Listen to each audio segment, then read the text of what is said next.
Everyone, मैं हूँ आयुष खान और मैं बेसिकली जो है आपको ह्यूमन फिजियोलॉजी पढ़ाता हूँ। इसके पहले वाले चैप्टर जो है आज इसका जो है तीसरा लेक्चर है। इसके पहले मैंने जो है स्टार्ट कर दिया है बायोटेक्नोलॉजी। बायोटेक्नोलॉजी इसमें बेसिकली जो है old biotechnology, modern biotechnology, latest biotechnology और जेनेटिक इंजीनियरिंग के बारे में मैंने पढ़ाया है, तो आप उसको देख लें एक बार।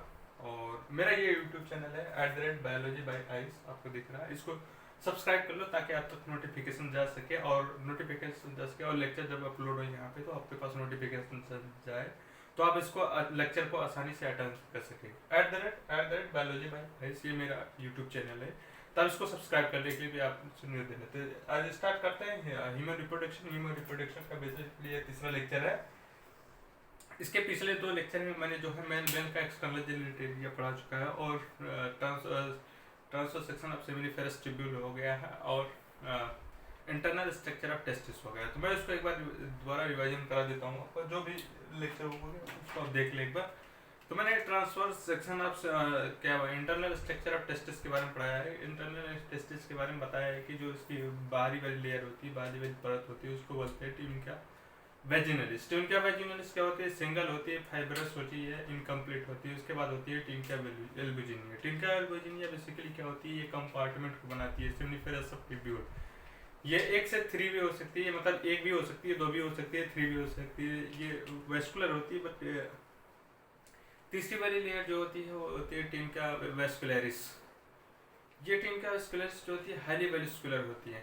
इसके बाद मैंने बताया था कि इसमें जो सेमिनिफेरस ट्यूब्यूल जो होती है, इस सेमिनिफेरस ट्यूब्यूल जो होता है 1 से 3 हो सकते हैं, यानी 1 भी हो सकता है, 2 भी हो सकता है। सेमिनिफेरस ट्यूब्यूल में होता है स्पर्मेटोजेनेसिस। स्पर्मेटोजेनेसिस से बनता है स्पर्म। स्पर्म जो होता है एक कॉमन डक्ट के थ्रू खुलते हैं, जिसको बोलते हैं ट्यूबुलर रेक्टाई। बहुत सारे ऐसे ट्यूबुलर रेक्टाई मिल करके एक नेटवर्क खुलते हैं, नेटवर्क ऑफ उसमें खुलते हैं, जिसको बोलते हैं रेटिटेस्टिस। बहुत सारे रेटिटेस्टिस मिलकर एक डक्ट में खुलता है, जिसको बोलते हैं वास्ट डिफरेंस। वास्ट डिफरेंस होती है 10 से 12 होती है। हाईली कॉइल्ड सेमिनिफेरस ट्यूब्यूल को बनाती है। सेमिनिफेरस ट्यूब्यूल जो होती है highly coiled vast difference highly coiled epididymis बनाती है। एपिडिडाइमिस के बाद बनती है वास्ट डिफरेंस। वास्ट डिफरेंस के बाद एजाकुलेटरी डक्ट के बाद यूरिथ्रा। कॉमन ओपनिंग ऑफ जो होता है स्पर्म एंड यूरिन का पासेस जो होता है उसको बोलते हैं यूरिथ्रा। एक टाइम पे दोनों पास नहीं हो सकती, एक टाइम के बाद एक ही पास हो सकती है, या तो यूरिन पास हो गया या तो स्पर्म पास हो गया, यानी सेवन पास होगा। ये पढ़ लिए थे। इसके बाद पढ़ लिए थे transection of seminiferous tubule and testis. तो हम इसको इसमें पढ़े थे कि सेमिनिफेरस ट्यूब्यूल जो होती है इसमें होती है सर्टोली सेल भी होती है, स्पर्मेटोगोनिया भी होती है। सर्टोली सेल 2 हार्मोन रिलीज करती है, ABP and sperm maturation factor. और सर्टोली सेल के बाहर जो होती है लेडिक सेल्स होती हैं, इंटरस्टिशियल सेल्स होते हैं। लेडिक सेल को इंटरस्टिशियल सेल बोलते हैं। ये जो होती है मेल हार्मोन जिसको बोलते हैं एंड्रोजन।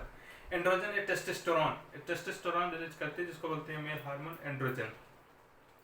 एंड्रोजन और जो होता है स्पर्म मैच्योरेशन फैक्टर मिल करके स्टिमुलेट करते हैं स्पर्मेटोजेनेसिस को। स्पर्मेटोगोनिया होती है, स्पर्मेटोगोनिया और सर्टोली सेल मिल करके जर्मिनल एपिथेलियम लेयर को बढ़ाती है। बेसिकली सर्टोली सेल का काम क्या होता है? सर्टोली सेल का काम होता है डेवलपिंग ऑफ स्पर्म को जो होता है न्यूट्रिशन, यानी न्यूट्रिशन देती है ताकि अच्छे से बन सके और उसको प्रॉपर स्ट्रक्चर यानी शेप प्रोवाइड करती हैं। इसके बाद जो बाहर होते हैं जो ब्लड वेसल्स होते हैं इम्यूनो कंपोनेंट्स होते हैं। तो बेसिकली ये मैंने पिछले लेक्चर में पढ़ चुके थे। आज तो हम स्टार्ट करेंगे बेसिकली जो होता है उनके सिक्रीशन यानी ग्लैंड्स के बारे में पढ़ेंगे कि ग्लैंड का सिक्रीशन सीमन में कितने प्रतिशत होता है, कि इनका सिक्रीशन कितने प्रतिशत होता है। और पिछले क्लास में हम ये भी पढ़ चुके थे कि जो ह्यूमन का स्पर्म का इजैकुलेशन होता है, पर इजैकुलेशन जो होता है और जो होता है 200 पर ड्रॉपलेट में जो होता है 200 से 300 मिलियन ऑफ स्पर्म होते हैं। तो आज हम पढ़ेंगे ग्लैंड के सिक्रीशन के बाद पढ़ेंगे कि regulation of secretion of penis यानी इरेक्शन ऑफ पेनिस कैसे होता है। इसके बाद नेक्स्ट क्लास के बाद पढ़ेंगे फीमेल रिप्रोडक्टिव सिस्टम पढ़ेंगे। फीमेल रिप्रोडक्टिव सिस्टम में एक्सटर्नल जेनिटल एरिया पढ़ेंगे। उसके बाद एक्सटर्नल के बाद इंटरनल मतलब पढ़ेंगे। उसके बाद oogenesis के बाद आगे पढ़ेंगे। तो स्टार्ट करते हैं आज का लेक्चर जो होता है सेमिनल वेसिकल ग्लैंड। उसके पहले आपकी @biology by आयुष मेरा यूट्यूब चैनल, इसको सब्सक्राइब कर लें ताकि आप तक नोटिफिकेशन मिल जा सके, आप तो आप अच्छे से जो है अटेंड कर सकें हमारे लेक्चर को। तो स्टार्ट करते हैं। बेसिकली जो होता है सेमिनल वेसिकल पेयर में होती हैं और ये जो होती है प्रोस्टेट ग्लैंड भी सिंगल होता है। ये प्रोस्टेग्लैंड सीमन सीमन के सिक्रेशन में इनका भी पार्ट होता है, इनका भी रेगुलेशन होता है। का नाम कार्पस जो ग्लैंड होती है इनका भी रोल होता है इसमें। ये सेमिनल वेसिकल जो होते हैं सीमन का जो होता है 60 to 70% of the volume of the semen होती है। सीमन का जो होती है 60 to 70% होती है, एल्कलाइन इन नेचर होती है। इनका पीएच जो होता है 7.4 होता है। ये येलो विस्कस कलर होती है, इस पर फ्रक्टोज होता है। मैं इसमें ध्यान रखना है इसमें फ्रक्टोज होता है।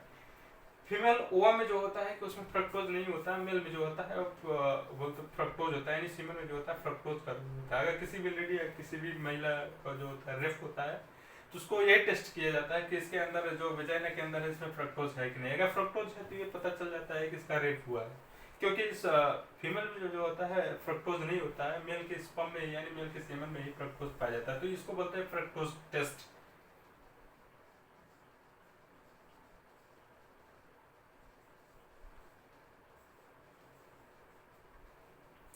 दूसरा होता है प्रोस्टाग्लैंडिन। प्रोस्टाग्लैंडिन एक तरीके का लोकल हार्मोन होता है, सकिंग एक्शन क्रिएट करता है। तीसरा होता है ये क्या बोलते हैं क्लोटिंग फैक्टर। जब स्पर्म इजैकुलेट होता है बॉडी के बाहर से निकलता है तो वो थक्के के रूप में निकलता है, जिसको ये थक्का बनाने का काम जो होता है सेमिनल वेसिकल यानी फाइब्रिनोजन काम करता है। Help in the semen coagulation यानी इजैकुलेशन। बेसिकली नेचर ने जो हमारे बॉडी में यानी जो नेचर में बनाया है वो इसलिए बनाया है कि जब ये बॉडी के बाहर इजैकुलेट हो तो प्रॉपर एक सही मैनर में सही तरीके से इसका इजैकुलेशन हो ताकि ये यूटिलाइज हो सके। नेचर ने जब भी किसी चीज़ को बनाया तो इस प्रॉपर इस तरीके से बनाया कि अगर जब भी इसका काम आए तो फालतू में नहीं इसका नष्ट यानी जो हो सके बर्बाद ना हो सके, ये एकदम यूजफुल हो।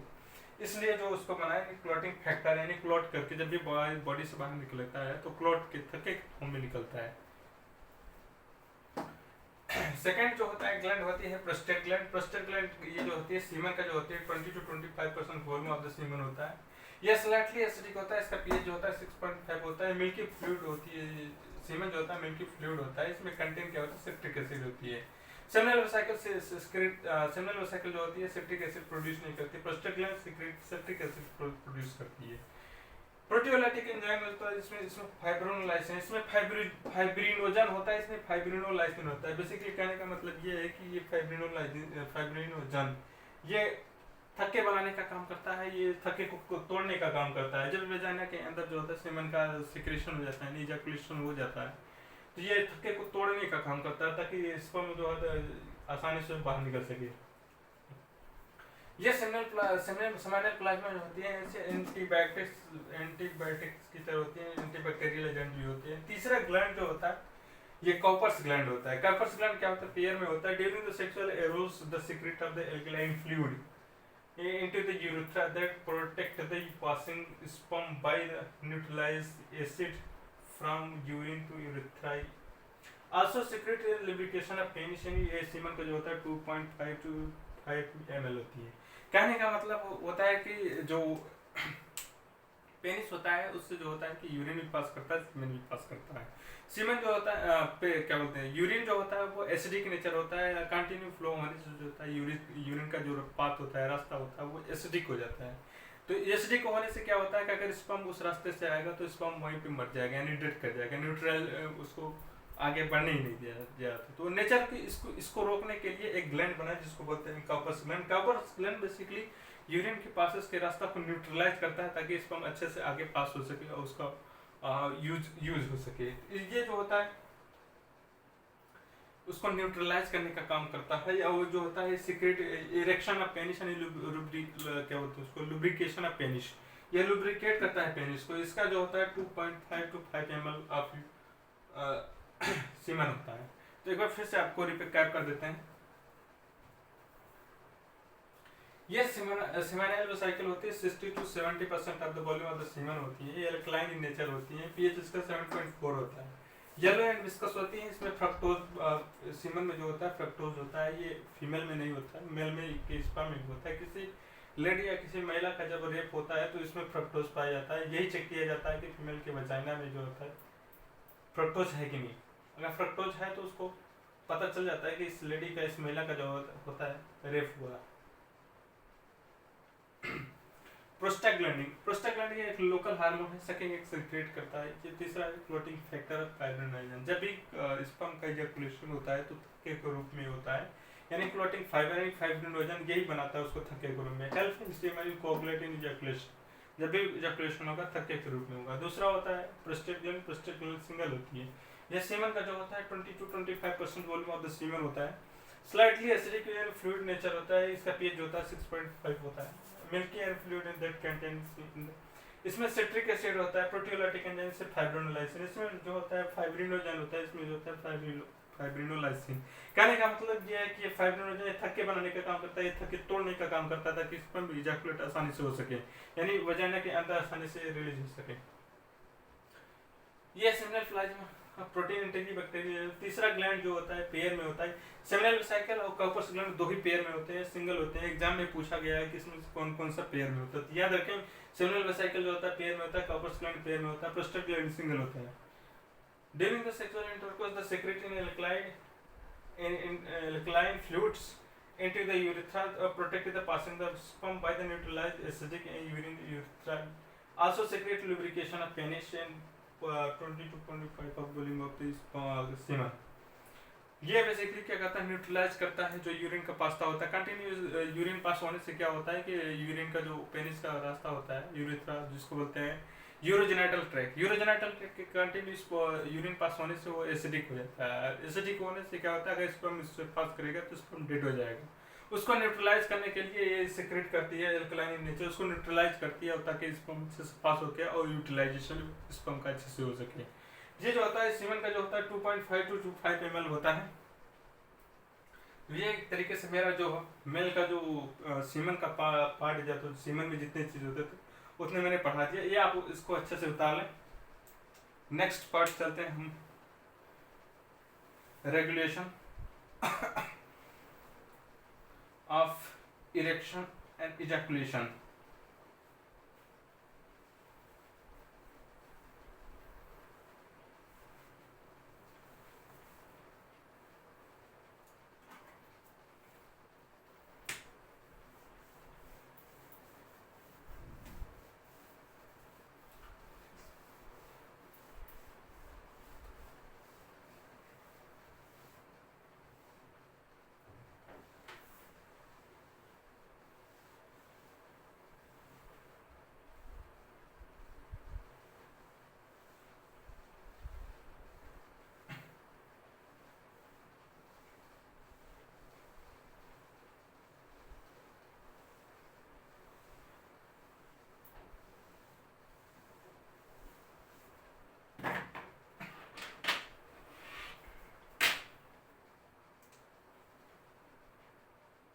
तो आज हमारा जो नेक्स्ट टॉपिक है रेगुलेशन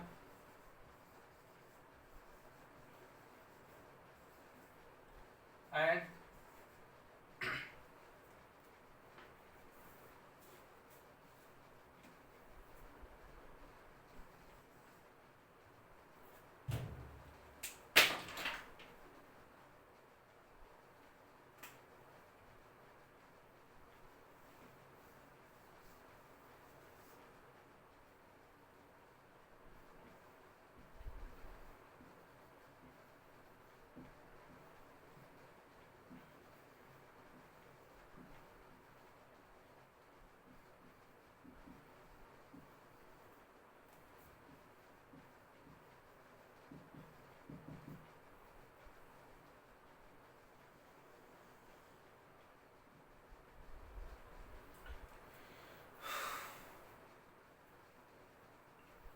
तो जो मेरा नेक्स्ट टॉपिक है regulation of erection of penis. Basically हम इसमें पढ़ेंगे कि इरेक्शन ऑफ पेनिस कैसे होता है।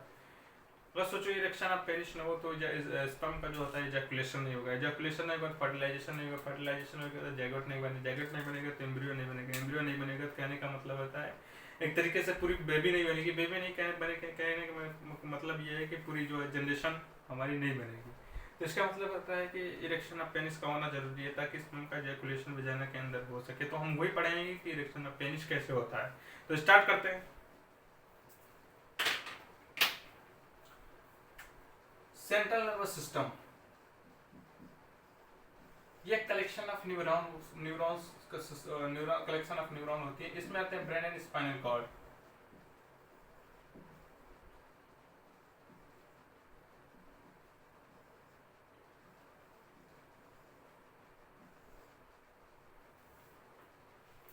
ये जुड़ी होती है पीएनएस,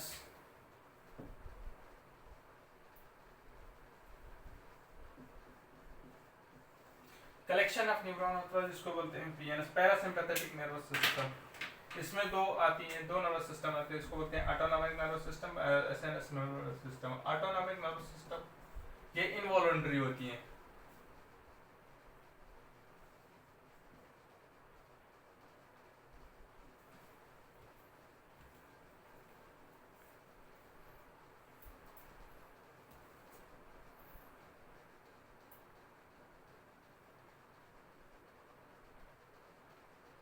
कुछ दिखाई ही नहीं दे रहा है।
तो जो हमारा न्यू टॉपिक है ये है regulation and erection of penis. Basically ये regulation of erection of penis होता कैसे है, जो सेंटर ऑफ नर्वस सिस्टम होता है इसके जो होते हैं ब्रेन एंड स्पाइनल कॉर्ड आता है। ब्रेन एंड स्पाइनल कॉर्ड जुड़ी होती है पीएनएस। पीएनएस में दो नर्वस सिस्टम होता है। बेसिकली पीएनएस क्या होता है, network of neuron, collection of neuron का गुच्छा होता है। ये पूरी बॉडी से जुड़ा, जो पूरी बॉडी में फैला होता है, यानी पूरी बॉडी में फैला होता है, इसी के थ्रू रेगुलेशन होता है।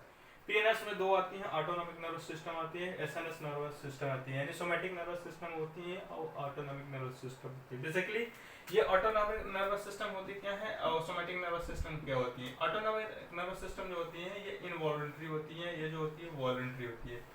इनवॉलंटरी वॉलंटरी कहने का मतलब क्या है, इनवॉलंटरी कहने का मतलब होता है जो हमारे बॉडी में कंट्रोल हमारे कंट्रोल में नहीं होता है, हमारे हाथ में नहीं होता है।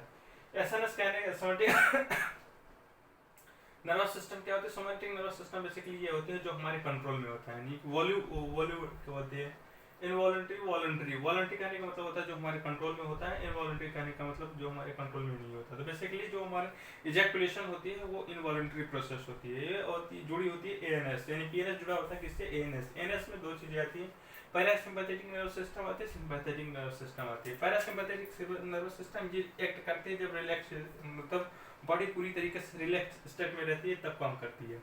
पैरासिम्पैथेटिक नर्वस सिस्टम जब रिलैक्स स्टेट में रहती है तो formation of nitric acid in tissue in penis.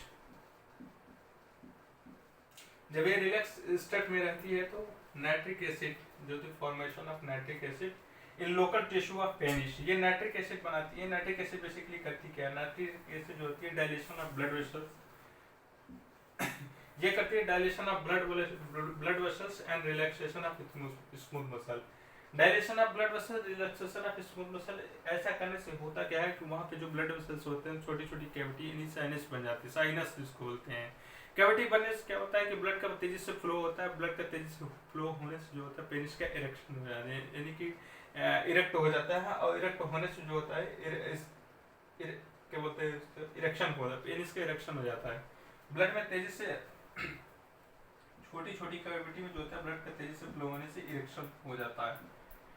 Sympathetic nervous system क्या होता है, sympathetic nervous system blood act करता है, ये तो रिलैक्स स्टेट में काम करता है, लेकिन सिंपैथेटिक नर्वस सिस्टम ऐसा नहीं है, ये रिलैक्स स्टेट में काम नहीं करता। ये कब काम करता है, जब ब्रीदिंग रेट यानी ब्लड प्रेशर हाई हो हमारा। जब ब्लड प्रेशर और ब्रीदिंग रेट हाई होता है तो ये करता है क्या है, contraction in the smooth muscle in the, ये काम करता है कॉन्ट्रैक्शन स्मूथ मसल, जैसे epididymis, vas difference, reticular cycle, ये सब में जो होता है कॉन्ट्रैक्शन कराता है। कॉन्ट्रैक्शन करने का मतलब होता है जो मसल्स होती है उसमें बेबी नेचर यानी कैसे से कॉन्ट्रैक्शन कराने से जो होता है स्पर्म का जो होता है आसानी से इजैकुलेशन हो जाता है।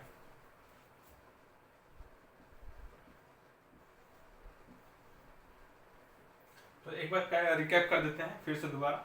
बेसिकली होता क्या है, central nervous system, central nervous system दो चीजें आती है, brain and spinal cord. Central nervous system जुड़ी होती है किससे, पीएनएस से। पीएनएस पूरी बॉडी का गुच्छा होती है जो कि इसके कंट्रोल में होती है सेंट्रल नर्वस सिस्टम के। नेटवर्क ऑफ न्यूरॉन जिसको बोलते हैं पीएनएस। पीएनएस में दो नर्वस सिस्टम आती है, autonomic nervous system, somatic nervous system. Autonomic nervous system जो होते हैं इनवॉलंटरी होती है, एसएनएस जो होती है, सोमैटिक नर्वस सिस्टम ये वॉलंटरी होती है। पैरासिम्पैथिक नर्वस सिस्टम ये ऑटोनॉमिक नर्वस सिस्टम से जुड़ी होती है। ऑटोनॉमिक नर्वस सिस्टम में दो नर्वस सिस्टम होते हैं, जैसे पैरासिम्पैथिक और sympathetic nervous system. Sympathetic nervous system relax state में एक्टिवेट होती है, ये एक्टिवेट करती है क्या करती है, formation of nitric acid in local tissue of penis. Nitric oxide nitric oxide basically क्या करता है, dilation of blood vessels in the relaxation of smooth muscle. ऐसा करने से होता है कि ब्लड वेसल्स जो वहाँ पे होती है छोटी छोटी साइनस यानी कैविटी बन जाती है, ब्लड का तेजी से उसमें फ्लो होता है जिसके कारण इरेक्शन होता है। सिंपैथेटिक नर्वस सिस्टम क्या होती है, ब्लड प्रेशर ये तब एक्टिवेट होते हैं जब blood pressure and breathing rate high हो हमारी। ये करती क्या है, basically contraction of smooth muscle, जैसे epididymis, vas deferens, seminal vesicle. जब ये कॉन्ट्रैक्शन कराती है, कॉन्ट्रैक्शन का मतलब होता है बेबी नेचर, इसको रिलैक्स कॉन्ट्रैक्ट होता है तो उसमें स्पर्म यानी सीमन जो होता है पास होता है लगातार, तो उससे क्या होता है, इजैकुलेशन होता है।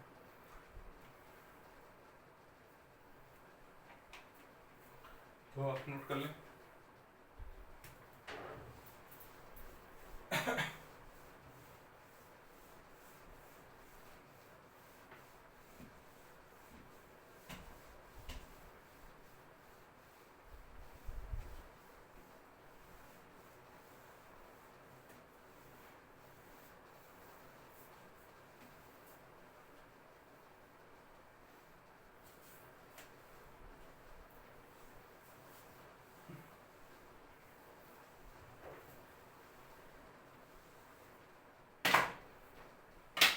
के लिए इतना ही, और आपसे निवेदन है कि आप इस लेक्चर को अच्छे से अटेंड कर लें। इसके पहले 2 लेक्चर हो गए, उसको भी देख लें। और मेरा ये चैनल है @biology by IS।